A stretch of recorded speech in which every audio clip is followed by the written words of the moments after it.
बिस्मिल्लाहिर्रहमानिर्रहीम। अस्सलाम वालेकुम डियर स्टूडेंट, कैसे हैं आप? उम्मीद है सब ठीक ठाक होंगे। 10th क्लास की केमिस्ट्री हम पढ़ रहे हैं और आज हम पढ़ेंगे पीएच स्केल के बारे में पढ़ेंगे। ये बहुत ही एक अहम टॉपिक है 10th क्लास की केमिस्ट्री और हम पढ़ रहे हैं पीएच स्केल। पीएच स्केल क्या होता है, हम पीएच स्केल की डेफिनेशन में पढ़ते हैं। सवाल है हमारा, पीएच स्केल की तारीफ़ करें या पीएच स्केल क्या है। पीएच और स्केल ये दो लफ्ज़ से मिलकर बना हुआ है, पीएच और दूसरा है स्केल। पीएच स्केल और ये दो लफ्ज़ों का मजमूआ है। इसमें हमने पीएच और स्केल, जैसे ये दूसरा जो लफ्ज़ है स्केल, इसका पैमाना कहते हैं। और पीएच जो होती है ये किसी भी सॉल्यूशन की तज़ाबियत को या उसकी असासियत को पीएच कहते हैं। तो पीएच स्केल ये क्या है? पीएच स्केल किसी भी सॉल्यूशन की तज़ाबियत या असासियत की ताकत मालूम करने का पैमाना है। पीएच स्केल को हम इस तरह से डिफ़ाइन करेंगे कि पीएच स्केल ये किसी भी सॉल्यूशन की तज़ाबियत या असासियत की ताकत मालूम करने का पैमाना है। तो ये था पीएच स्केल। हम इसको ये भी कह सकते हैं कि पीएच स्केल की मदद से हम मालूम कर सकते हैं कि कोई भी सॉल्यूशन या कोई भी जो चीज़ है वो कितनी तज़ाबी सलाहियत की मालिक है या उसमें कितनी असासियत है। उसमें तज़ाबियत और असासियत की जो पैमाइश है उसको मालूम करने का जो स्केल है उसको पीएच स्केल कहते हैं। तो पीएच स्केल किसी भी सॉल्यूशन की तज़ाबियत या असासियत की ताकत मालूम करने का पैमाना है। अब एक और सवाल है, उसमें हम पढ़ेंगे पीएच से क्या मुराद है। पहले हमने पीएच स्केल पढ़ा था, अब ये सिर्फ पीएच है। पीएच से क्या मुराद है? तो पीएच से मुराद है हाइड्रोजन आयन की मोलर कंसंट्रेशन का मनफी लोगारिथम। हाइड्रोजन आयन की मोलर कंसंट्रेशन का मनफी लोगारिथम है। तो ये एक बड़ी कम्प्लेक्स सी इसकी डेफिनेशन है। पीएच से मुराद हाइड्रोजन आयन की मोलर कंसंट्रेशन का मनफी लोगारिथम। तो ये लफ्ज़ कंसंट्रेशन है, कंसंट्रेशन। तो ये कंसंट्रेशन हम इसको लिखेंगे कंसंट्रेशन। तो ये कंसंट्रेशन यहाँ पर थोड़ा सा मिस्टेक हुई है यहाँ पर। मोलर कंसंट्रेशन का मनफी लोगारिथम, तो इसको हम डिटेल के साथ पढ़ेंगे कि मनफी लोगारिथम ये क्या है। हाइड्रोजन आयन की मोलर कंसंट्रेशन का मनफी लोगारिथम, तो इसको हम नेक्स्ट वीडियो के अंदर हम इसको पूरी डिटेल के साथ इंशाल्लाह पढ़ेंगे। तो पूरी वीडियो को मुकम्मल देखें तो आपको इंशाल्लाह ये पीएच स्केल की मुकम्मल तरह से समझ आ जाएगी। चलते हैं हम नेक्स्ट अपने सवाल की तरफ। पीएच स्केल की बुनियाद क्या है, यानी पीएच स्केल को किस बुनियाद पर बनाया जाता है। तो पीएच स्केल जो है इसको खालस पानी में हाइड्रोजन आयन की कंसंट्रेशन की बुनियाद पर इसको तैयार किया जाता है। पीएच स्केल की जो बुनियाद है वो खालस पानी में हाइड्रोजन आयन की कंसंट्रेशन है। खालस पानी में हाइड्रोजन आयन की यानी एच पॉजिटिव आयन की कंसंट्रेशन है जो पीएच स्केल की बुनियाद है। तो हम इसमें पढ़ेंगे इंशाल्लाह कि पानी का आयनिंग प्रोडक्ट कांस्टेंट यानी KW कैसे मालूम किया जाता है। ये बड़ा ही मशहूर सवाल है। इसमें पानी का आयनिंग प्रोडक्ट कांस्टेंट यानी KW कैसे मालूम किया जाता है और उसकी वैल्यू क्या है, इसको हम पहले पढ़ लेते हैं कि पानी का आयनिक प्रोडक्ट कांस्टेंट यानी KW ये कैसे मालूम किया जाता है और उसकी वैल्यू क्या है। सवाल गौर से आप पढ़ लें एक दफ़ा। पानी का आयनिक प्रोडक्ट कांस्टेंट यानी KW की हमने बात करनी है, KW की वैल्यू भी हमने मालूम करनी है। और KW इसको पानी का आयनिक प्रोडक्ट कांस्टेंट कहते हैं। Ionic product constant, W for water. तो पानी का आयनिक प्रोडक्ट कांस्टेंट यानी KW ये कैसे मालूम किया जाता है और इसकी वैल्यू क्या है, ये सवाल हम इंशाल्लाह इसको तफसील के साथ पढ़ते हैं। पानी एक कमज़ोर इलेक्ट्रोलाइट है क्योंकि ये बहुत कम आयोनाइज होता है और ये प्रोसेस ऑटो आयोनाइजेशन या सेल्फ आयोनाइजेशन कहलाता है। पानी क्या है? एक कमज़ोर इलेक्ट्रोलाइट है। यानी पानी कमज़ोर इलेक्ट्रोलाइट का मतलब है कि पानी में से जो बिजली है वो आसानी से नहीं गुजर सकती। तो ये इतनी ज़्यादा आयंस में तब्दील नहीं होता। पानी जो है ये कमज़ोर इलेक्ट्रोलाइट है, ये ज़्यादा आयंस में तब्दील नहीं होता, इसलिए इसको कमज़ोर इलेक्ट्रोलाइट कहते हैं। कमज़ोर इलेक्ट्रोलाइट वो इलेक्ट्रोलाइट होते हैं जो ज़्यादा आयंस नहीं देते, उनको कमज़ोर इलेक्ट्रोलाइट कहते हैं। ये 9th क्लास में हम पढ़ चुके हैं कमज़ोर इलेक्ट्रोलाइट, ताकतवर इलेक्ट्रोलाइट। तो ये कमज़ोर इलेक्ट्रोलाइट वो इलेक्ट्रोलाइट होते हैं जो ज़्यादा आयंस नहीं देते, बहुत कम आयंस देते हैं, उनको कमज़ोर इलेक्ट्रोलाइट कहते हैं। तो पानी क्या है? पानी एक कमज़ोर इलेक्ट्रोलाइट है क्योंकि ये बहुत कम आयोनाइज होता है और ये प्रोसेस ऑटो आयोनाइजेशन या सेल्फ आयोनाइजेशन कहलाता है। तो ये सेल्फ आयोनाइजेशन की डेफिनेशन भी हो जाती है कि पानी का अपने आयंस में टूटना ऑटो आयोनाइजेशन कहलाता है।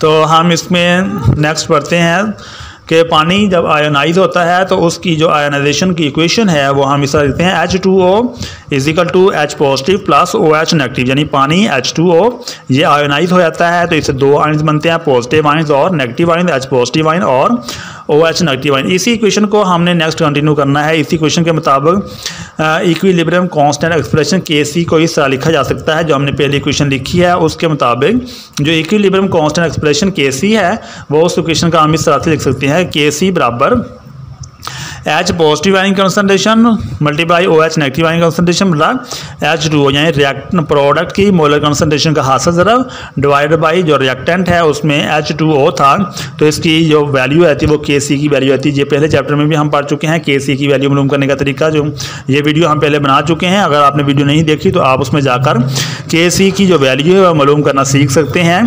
ये मोलर कंसंट्रेशन ऑफ प्रोडक्ट का हासिल ज़रब डिवाइडेड बाई रिएक्टेंट का हासिल ज़रब तो बराबर होता है KC के। तो पिछली वाली जो इक्वेशन है उसके मुताबिक ही हमने KC की जो वैल्यू है मालूम की है। इसमें हमने ये H2O ये हमारा रिएक्टेंट है तो ये डिवाइडर में चला जाएगा, H2 hydrogen ion concentration multiply OH negative ion concentration divided by H2O की कंसंट्रेशन, तो इससे हमें ये वाला इक्वेशन हासिल हो जाती है। चूँकि पानी H2O की कंसंट्रेशन तकरीबन कांस्टेंट रहती है इसलिए ऊपर दी गई मसावात को हम यूँ भी लिख सकते हैं।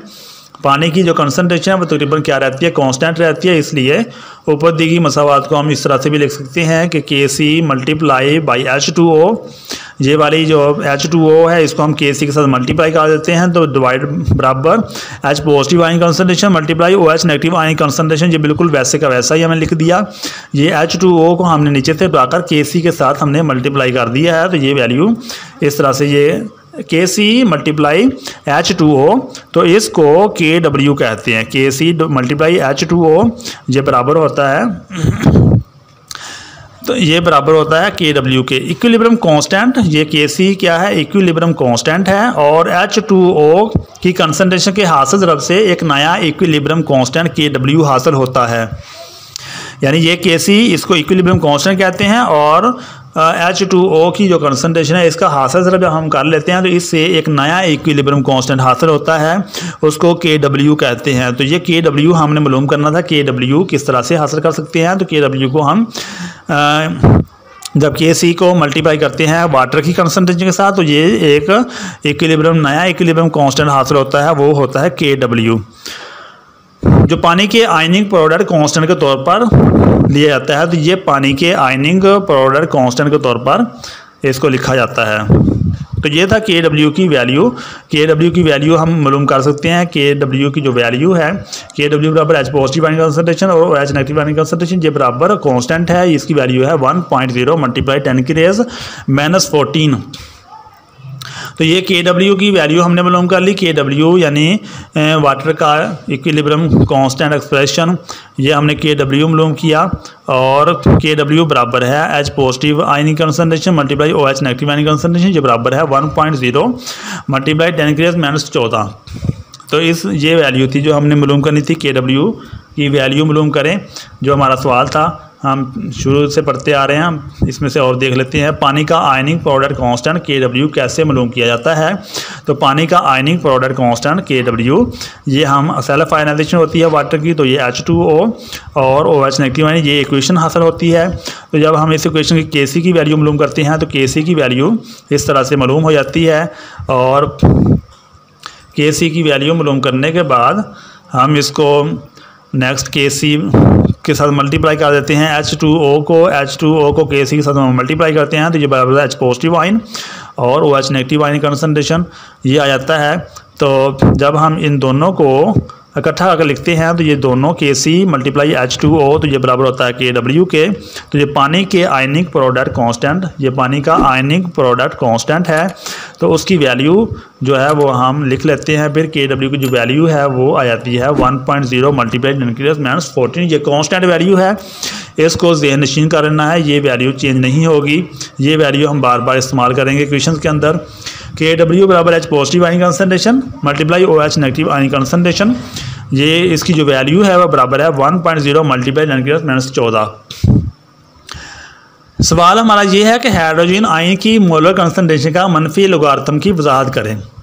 यानी पीएच जो मालूम हमने किया था, पीएच जब हमने शुरू में पढ़ा था कि पीएच से क्या मुराद है, तो पीएच हमने पढ़ा था कि हाइड्रोजन आयन की मोलर कंसनट्रेशन का मनफी लोगारिथम।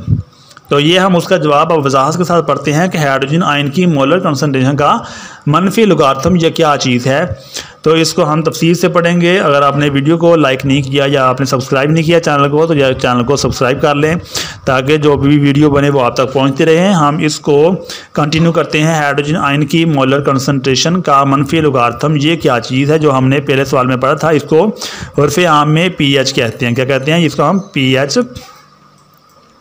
हम इसको पीएच कहते हैं, पीएच। तो हाइड्रोजन आयन की मोलर कंसनट्रेशन का मनफी लोगारिथम। जैसा कि हम जानते हैं कि पानी का एक मालिक्यूल आयोनाइज होकर एक H पॉजिटिव आयन और एक OH नेगेटिव आयन पैदा करता है। यानी पानी का एक मालिक्यूल है, जब वो टूटता है तो OH पॉजिटिव आयन और OH नेगेटिव आयन पैदा करता है।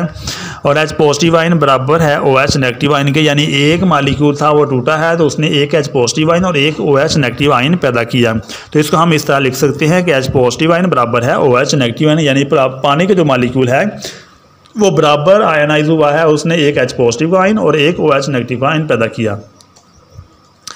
या फिर हम ये भी कह सकते हैं कि अगर हम KW के अंदर H पॉजिटिव आयन मल्टीप्लाई ये OH की वैल्यू हम H पॉजिटिव आयन यहाँ पर OH नेगेटिव आयन के अंदर लिखते हैं तो ये बन जाता है H पॉजिटिव आयन का स्क्वायर।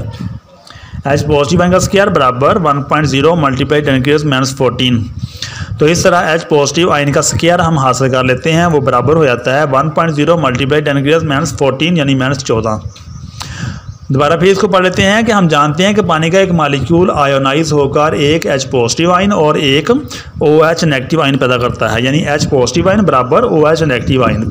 तो हमारे पास जो ऊपर KW की जो इक्वेशन थी उसमें हमने H positive ion multiply OH negative ion, तो OH जो नेगेटिव आयन है उसकी जो वैल्यू है वो क्या है, OH नेगेटिव आयन की वैल्यू ये H पॉजिटिव आ गया। तो H पॉजिटिव को हम यहाँ पर पुट करेंगे तो ये वैल्यू आ जाएगी H पॉजिटिव का स्क्वायर बराबर 1.0 मल्टीप्लाई 10⁻⁻14। तो इसका हम रूट्स क्या ले लेंगे, H पॉजिटिव आयन का जो स्क्वायर है इसको हम ख़त्म करने के लिए इक्वेशन का रूट्स क्या लेंगे दोनों तरफ। तो H पॉजिटिव ये 2 के साथ ख़त्म हो जाएगा, तो जो इसका जवाब आएगा H पॉजिटिव आयन बराबर आ जाएगा H positive ion concentration 1.0 multiply 10⁻⁷ मोल। तो जब रूट स्क्वायर इसका ख़त्म होगा तो ये जवाब आ जाएगा 1.0 मल्टीप्लाई 10⁻⁷ मोल। अब ये 25 डिग्री सेंटीग्रेड पर हमें H पॉजिटिव आयन की कंसंट्रेशन हासिल हो जाती है। हम ड्रा कर रहे हैं pH वैल्यू। तो pH वैल्यू यानी मनफी लोगारिथम की ज़रूरत क्यों महसूस हुई, तो यहाँ से हम पढ़ रहे हैं कि मनफी जो लोगारिथम है वो क्यों हम लेते हैं। तो H पॉजिटिव आयन यहाँ तक आपको समझ आ गई होगी, H पॉजिटिव आयन बराबर 1.0 मल्टीप्लाई 10⁻⁷ मोल। तो नेक्स्ट हम पढ़ते हैं, क्योंकि मनफी क़ुव्वत-ए-मान रखने वाली छोटी मकदारों से निपटना बहुत मुश्किल होता है, इसलिए एक नंबरिकल सिस्टम इस्तेमाल करते हुए मुस्बत मकदारों में बदला जाता है। यानी जो पीछे जो हमने पढ़ा है वो मनफी मकदार आ रही है, -7 जो आ रहा है उसको कहते हैं निपटना बहुत मुश्किल होता है, इसलिए उन्हें हम पॉजिटिव मकदारों में बदलना चाहते हैं तो एक नंबरिकल सिस्टम इस्तेमाल करेंगे। इसका तरीका मकदार का आम लोगारिथम यानी बेस 10 लेकर उसे -1 से ज़रब देना है। जब हम -1 से ज़रब देंगे तो जो मनफी है वो ख़त्म हो जाएगा। हम पीछे पढ़ लेते हैं, ये H पॉजिटिव आयन की जो वैल्यू आई है वो मनफी में आई है, -7 आई है। तो -7 के साथ कहते हैं डील करना बहुत मुश्किल होता है, इसलिए मनफी मकदार से निपटना बहुत मुश्किल है, इसलिए इन्हें एक नंबरिकल सिस्टम इस्तेमाल करते हुए मुस्बत मकदारों में बदला जाता है। इसका तरीका मकदार का आम लोगारिथम यानी बेस 10 लेकर इसे -1 से ज़रब देना है। यानी जो मकदार है मनफी मकदार उसको हमने मुस्बत मकदार में बदलना है। तो मुस्बत मकदार में बदलने का तरीका वो ये है कि आम मकदार का हमने क्या करना है, लोगारिथम उसका आम मकदार का लोगारिथम बेस 10 लेकर उसे -1 से ज़रब देना है, तो वो मुस्बत में तब्दील हो जाएगी। किसी अलामत से पहले P का मतलब इस अलामत का मनफी लोगारिथम है। किसी अलामत से पहले P का मतलब है इस अलामत का मनफी लोगारिथम। तो पी की अलामत हम मनफी लोगारिथम के लिए यूज़ करते हैं। मनफी लोगारिथम जब हम लेते हैं तो उसकी अलामत पी है। अलामत एच से पहले पी का मतलब एच पॉजिटिव आयन का मनफी लोगारिथम है। अलामत एच से पहले पी का मतलब क्या है? एच पॉजिटिव आयन का मनफी लोगारिथम है। तो इसलिए पी एच का मतलब हाइड्रोजन आयन की मोलर कंसंट्रेशन का मनफी लोगारिथम है। इसलिए पी एच का मतलब हाइड्रोजन आयन की मोलर कंसंट्रेशन का मनफी लोगारिथम है। तो इसलिए ये आपको इंशाल्लाह ये उम्मीद है कि आपको जो पी एच की वैल्यू है, पी एच का मतलब जो है वो समझ में आ गया होगा कि हाइड्रोजन आयन की मोलर कंसंट्रेशन का मनफी लोगारिथम है। तो pH बराबर है minus log H positive ion की कंसंट्रेशन। pH बराबर किसकी होती है? Minus log H positive ion की कंसंट्रेशन। इस तरह हाइड्रोजन आयन की मोलर कंसंट्रेशन के मुताबिक एक स्केल बन जाती है जिसे pH स्केल कहते हैं। इस तरह हाइड्रोजन आयन की मोलर कंसंट्रेशन के मुताबिक एक स्केल बन जाती है जिसे pH स्केल कहते हैं, जो 0 से 14 तक होती है। इस स्केल के मुताबिक पानी की pH इस तरह से मालूम की जाती है। pH बराबर minus log H positive ion concentration. तो pH जो है उसकी वैल्यू होती है वो pH बराबर है माइनस लॉग 1.0 मल्टीप्लाई 10⁻⁻⁷, तो बराबर आ गया 7। तो ये माइनस लॉग लगा रहने दें और H जो पॉजिटिव है उसकी वैल्यू हम पुट करेंगे। H पॉजिटिव आयन की कंसंट्रेशन वो है हमारी वो ये थी 1.0 मल्टीप्लाई 10⁻⁷ बराबर ये 7 आ गया। तो जो मनफी है वो ख़त्म हो गया, मनफी के साथ मनफी कैंसिल हो जाएगा और ये 7 आ गया जवाब। इस तरह पानी की जो pH है वो 7 है। न्यूट्रल वाटर जो होता है वो 7 pH रखता है। इस तरह POH वो भी हम मालूम कर सकते हैं माइनस लॉग OH आयन की कंसंट्रेशन, और OH आयन कंसंट्रेशन भी इसकी वैल्यू भी 1.0 मल्टीप्लाई 10⁻⁷ होती है। तो उसकी वैल्यू भी 7 आ जाती है। pH की वैल्यू 7 और POH की वैल्यू भी 7 आ जाती है। pH की वैल्यू आम तौर पर 0 से 14 तक होती है। इसलिए pH जमा POH बराबर किसके होता है? 14 के। pH जमा POH बराबर 14 के होता है। तो पास 25 डिग्री सेंटीग्रेड पर सोल्यूशन में pH और POH का हासिल जमा हमेशा 14 होता है। यानी जो सोल्यूशन होता है उसमें pH और POH दोनों का जो हाथ जमा होता है वो कितना होता है? 14 होता है। तो ये एक हमारे पास टेबल है। उस टेबल के अंदर हम देखते हैं कि जो pH 0 है वो इंतहाई एसिडिक होता है। 1 2 3 ये काम एसिडिक होता जाता है। तो 0 pH का मतलब होता है इंतहाई एसिडिक, और जब pH इस तरह बढ़ती बढ़ती 14 तक पहुंच जाती है तो वो क्या हो जाता है? इंतहाई बेसिक हो जाता है। तो इससे ज़ाहिर होता है कि अगर pH की वैल्यू थोड़ी होगी तो वो सोल्यूशन क्या होगा? एसिडिक होगा, और pH की वैल्यू ज़्यादा होगी तो वो सोल्यूशन क्या होगा? बेसिक होगा। इस तरह POH की वैल्यू अगर बहुत ज़्यादा है, POH अगर 14 है तो वो सोल्यूशन इंतहाई एसिडिक होगा। अगर POH की वैल्यू बहुत कम है तो वो इंतहाई बेसिक होगा। POH की वैल्यू अगर कम होगी तो वो इंतहाई बेसिक होगा, और POH की वैल्यू अगर ज़्यादा होगी तो वो क्या होगा? इंतहाई एसिडिक होगा। तो ये था उसका एक टेबल जिसमें हमने देखा कि pH और POH की वैल्यू का सोल्यूशन के ऊपर क्या असर होता है। pH की वैल्यू अगर बहुत थोड़ी होगी तो वो सोल्यूशन क्या होगा? थोड़ी pH की वैल्यू है तो वो सोल्यूशन एसिडिक होगा, और POH की वैल्यू अगर बहुत ज़्यादा होगी तो वो सोल्यूशन भी एसिडिक होगा। pH 7 pH या POH 7 रखने वाले कंपाउंड का सोल्यूशन न्यूट्रल सोल्यूशन समझा जाता है। यानी pH 7 हो या POH की वैल्यू 7 हो तो कंपाउंड का सोल्यूशन क्या होता है? न्यूट्रल सोल्यूशन समझा जाता है। 7 से कम pH वाले सोल्यूशन एसिडिक, 7 से कम अगर pH की वैल्यू होगी तो वो सोल्यूशन क्या होगा? एसिडिक होगा, और 7 से ज़्यादा अगर pH होगी तो वो सोल्यूशन क्या होते हैं? बेसिक होते हैं। तो ये एक चार्ट है जिसमें हम देख सकते हैं कि सोल्यूशन की वैल्यू अगर 1.0 मल्टीप्लाई 10⁻⁷ है तो वो सोल्यूशन क्या होगा? वो सोल्यूशन एसिडिक होगा। अगर pH यहाँ पर H पॉजिटिव आयन कंसंट्रेशन की वैल्यू क्या होगी? 1.0 मल्टीप्लाई 10⁻⁷, तो वो सोल्यूशन क्या होगा? एसिडिक होगा। अगर हम देखते हैं कि यहाँ पर जो pH की वैल्यू है वो 1 से लेके 7 तक है तो ये एसिडिक होगा। 1.0 मल्टीप्लाई 10⁻�0 ये इंतहाई एसिडिक है, यानी एसिडिटी बढ़ती है। सबसे ज़्यादा एसिडिटी 1.0 मल्टीप्लाई 10⁻�0 पर इंतहाई एसिडिक है, और ये एसिडिटी बेतदरीज कम होती जाती है। 1.0 मल्टीप्लाई 10⁻⁻1 ये एसिडिटी कम होगी। इस तरह एसिडिटी बेतदरीज कम होती जाती है, और -7 पर जो एसिडिटी है वो न्यूट्रल हो जाती है। वहाँ पर एसिडिटी बिल्कुल 0 हो जाती है। तो न्यूट्रल जो सोल्यूशन होता है उसकी एसिडिटी 1.0 मल्टीप्लाई 10⁻⁷ होती है। जैसे ही pH की वैल्यू बढ़ती जाती है, pH की वैल्यू बढ़ती जाएगी तो वो सोल्यूशन बेसिक होता जाएगा। ये ऊपर को सोल्यूशन क्या होता है, बेसिक होता जाता है। और जब सोल्यूशन जो सबसे ज़्यादा 1.0 मल्टीप्लाई 10 की रेस 0 OH की वैल्यू होगी, OH की वैल्यू कितनी होगी 1.0 मल्टीप्लाई 10 की रेस 0, तो वो क्या होगा, इंतहाई बेसिक। इस तरह ये बेसिसिटी कम होती जाती है, जैसे जैसे हम नीचे को आते हैं तो बेसिसिटी कम होती जाती है और बालाखिर ये न्यूट्रल हो जाती है 1.0 मल्टीप्लाई 10 की 7 पर न्यूट्रल।